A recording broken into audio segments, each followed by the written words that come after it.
జగన్ సర్కార్ పైన విమర్శలు గుప్పించారు టీడీపీ అధినేత చంద్రబాబు.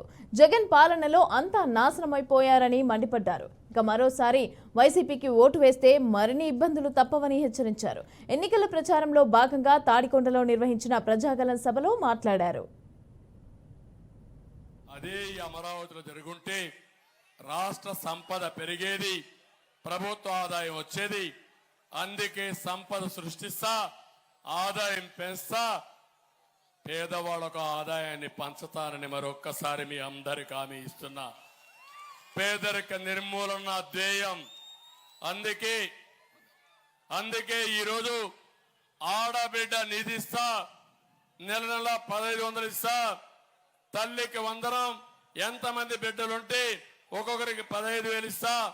కడాన ఇక్కడ ఉండే గవర్నమెంట్ ఎంత అధ్వానంగా ఉందంటే రోడ్లో మట్టి తవ్వకపోయిన దుర్మార్గులు వీళ్ళు.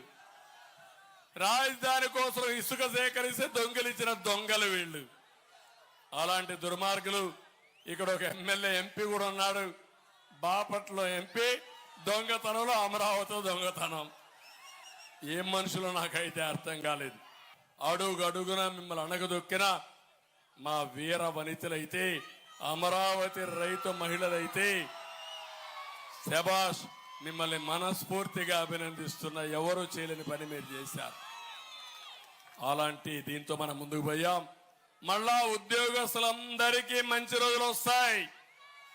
మీ జీతాలు పెరుగుతాయి, పోలీసులకు పనిభారం తగ్గుతుంది, జిఎఫ్ వస్తుంది, పిఏలు వస్తాయి, డిఏలు వస్తాయి. మళ్ళా పూర్వ వైభవం.